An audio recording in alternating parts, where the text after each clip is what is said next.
اب دیکھیں نا، ہم یہ تو فوری بیان کر دیتے ہیں، ہر معالج بیان کرے گا کہ اللہ کے نبی کریم صلی اللہ علیہ وسلم پر بھی جادو ہوا ہے۔ اب جادو تو ہوا ہے، اللہ نے اس جادو کا توڑ کیا بتایا ہے؟ اللہ تعالیٰ نے اس جادو کا توڑ بھی بتا دیا۔ اب اگر آپ اللہ کے اوپر بلیو رکھتے ہوئے ان صورتوں کو جس طرح بیان کیا گیا ہے اس طرح آپ ان کو پڑھنا شروع کر دیں تو اللہ یقیناً آپ کو شفا دے گا۔ اب ہمارے ہاں جو ان مرض میں مبتلا ہوتے ہیں، اب شیطان بھی اس وقت فوراً حرکت میں آ جاتا ہے۔ فار ایگزامپل، یہ بیمار معالج مریض چاہے وہ روحانی ہوں، تو جب وہ کسی روحانی بزرگ کے پاس، کسی بھی معالج کے پاس جاتے ہیں تو سب سے پہلے جو خاص کر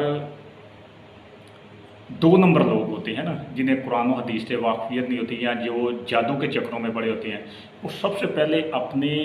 اس مریض کے اندر وہ خوف طاری کرتے ہیں کہ تمہارے یہ دشمن ہیں، تمہارا فلاں ریلیٹیو نے تم پر کیا ہے، فلاں تمہارے دوست احباب نے تم پر یہ جادو، یہ تعویذ وغیرہ کیے ہیں۔ تو قرآن حدیث کے اندر اس کا بالکل ثبوت نہیں ہے، کوئی بھی ڈیفائن نہیں کر سکتا، کوئی بھی اس کی پشین کوئی نہیں کر سکتا ہے کہ مطلب آپ کے اوپر یہ جادو کس نے کیا ہے۔ خاص کر جو روحانی علاج کرتے ہیں قرآن و حدیث کی روح سے، اور جادو ویسے بھی ہمارے دین میں منع کیا گیا ہے، یہ اس کے لیے بہت سخت وعید آئی ہے۔ تو یہ جادوگر لوگوں کا کام ہے کہ جو مطلب جو بتاتے ہیں، پیشین گوئیاں کرتے ہیں کہ آپ کو فلاں نے مطلب جو ہے نا تعویذ ڈالے ہیں، آپ کے اوپر فلاں نے جادو کیا ہے۔ اور کیونکہ شیطان کے وہ چیلے ہوتے ہیں، شیطان اور جن، یہ ایک یہ بھی ہے کہ جنات قابو کرنا، اور یہ بھی بات اپنے ذہن میں رکھ دیں، کوئی جن قابو ہی نہیں کر سکتا۔ کیوں کہ جو حضرت سلیمان علیہ السلام کی دعا ہے، بلکہ یہ شیطان جن ان جادوگروں کو قابو کرتے ہیں تاکہ وہ لوگوں کے عقائد کو خراب کریں، لوگوں میں لڑائی جھگڑے مطلب جو نا ڈلوا دیں۔ دیکھیں نا، ایک حدیث ہے بہت طویل ہے لیکن میں ان شارٹ میں، کہ شیطان پانی کے اوپر اپنا دربار لگاتا ہے اور وہ ہر روز اپنے چیلوں سے کارکردگی پوچھتا ہے، اور صرف ایک چیلے کی کارکردگی کو سراہتا ہے جو کہتا ہے کہ اے سردار، میں تو کوئی بڑا کام نہیں کیا، میں نے میاں بیوی میں لڑائی ڈلوا دی۔ اب یہی کام ہے اس کاہن کے پاس، اس معالج کے پاس جو جادو سے کام لیتا ہے، تو وہ تفریق ڈالنے کی کوشش کرتا ہے رشتوں میں دوریاں پیدا کرتا ہے۔ کیوں کہ وہ شیطان کا اعلیٰ کار بنا ہوتا ہے۔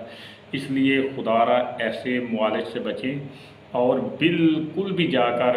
کسی کے اگر پاس چلے بھی گئے ہیں تو اس سے بالکل بھی یہ تقاضا نہ کریں، یہ مت کہیں کہ جی ہمارے اوپر اگر جادو ہے تو یہ کس نے کیا ہے، اگر تعویذ ڈالے گئے ہیں تو یہ کس نے کیے ہیں۔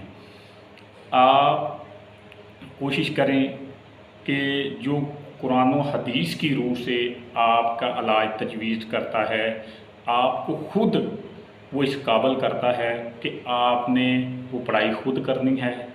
آپ کو وہ طریقے بتاتا ہے، اور پھر خود بھی دعا کی طرف آپ کو راغب کرتا ہے اور آپ کے لیے بھی دعا کرتا ہے، اور جو بھی اللہ تعالیٰ نے اسے علم عطا کیا ہے اس کے مطابق بھی وہ آپ کے اثرات زائل کرنے کی کوشش کرتا ہے۔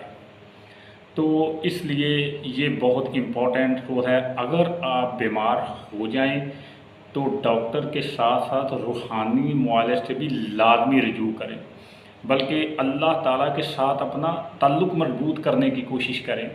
اور اللہ تعالیٰ سے گڑ گڑا کر مطلب جو ہے نا وہ دعائیں کریں کہ اللہ تو ہی ہے ہمیں اس بیماری سے نجات دلانے والا۔ اب اگر آپ گوگل آپ کے پاس ہے، سرچ آپ کر سکتے ہیں، کسی کے پوچھنے کی ضرورت نہیں کہ جب بیمار ہو جائیں تو اللہ کے نبی نے کون کون سی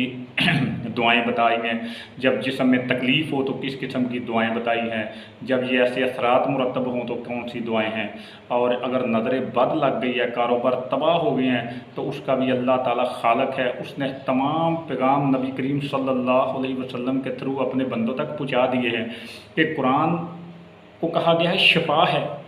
تو یہ شفا کن کے لیے ہے؟ مومنوں کے لیے ہے، کہ جب بھی تمہارے اوپر کوئی ایسے مسائل ایشو سے تمہارا واسطہ پڑتا ہے تو تم رجوع کرو اس کتاب کی طرف، تاکہ اللہ تعالیٰ تمہیں نجات دے، تمہیں شفا دے۔